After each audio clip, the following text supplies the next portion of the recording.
Now, I'm not one to defend bad baseball, and I'm not going to start now.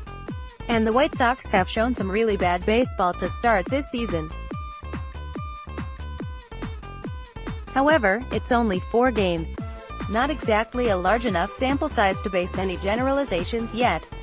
There have been some questionable decisions by White Sox manager Rick Renteria. Bad play offensively and defensively by Yolmer Sanchez. A less-than-average beginning of his career by Eloy Jimenez. Nate Jones getting rocked. Reynaldo Lopez being less than impressive. That's a lot of bad.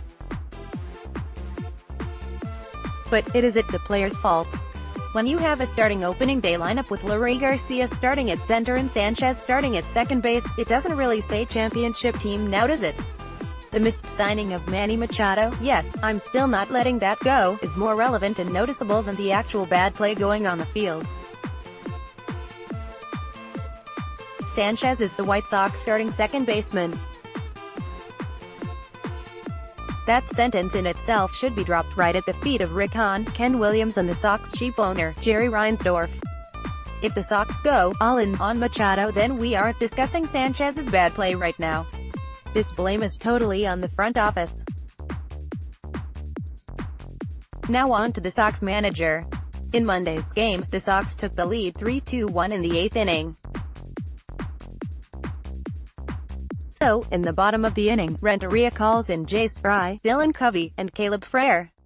Those 3 walked 4 batters, including walking in 2 runs with the bases loaded to give the Cleveland Indians the lead. Correct me if I'm wrong, but didn't the Sox front office actually go out and get a couple solid, high-leverage, late-inning relief pitchers? I mean, it was the only thing they did right this offseason. So, what does the Sox manager do in a high-leverage, late-inning situation? Does he call for these new shutdown guys? Nope.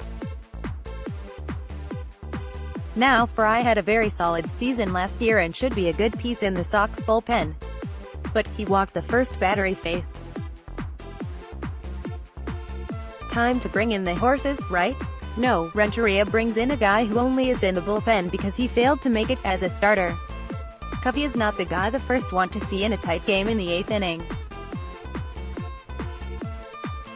Don't tell me that Kelvin Herrera and Alex Colomé pitched the last 2 games. First of all, they can pitch a 3rd day. Secondly, they shouldn't have been in the game on Saturday anyway. You don't bring in your 8th and 9th inning guy when trailing 8-6. You especially don't bring in your closer in the 8th inning when trailing. So, because Renteria decides to use Colomé in the 8th inning of a game the Sox trailed, he was unavailable for Monday's game when he was really needed.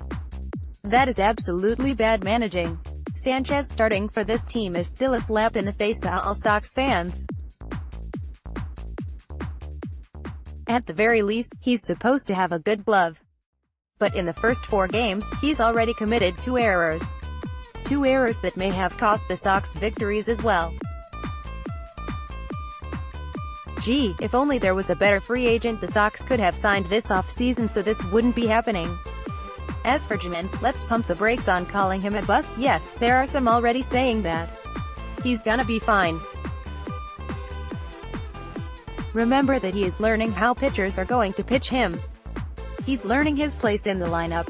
And, it's miserable weather. I'm not sure if Jimenez has ever had to play 30-degree weather before. It's a tough thing to do for these younger players from the Latin American countries to get used to. That can't be ignored. Next, fringe players are currently hurting White Sox. Want your voice heard? Join the Southside Showdown team. Write for us. So, aim your frustration at Hahn, Williams, Reinsdorf, and Renteria. Give the players a break. For now.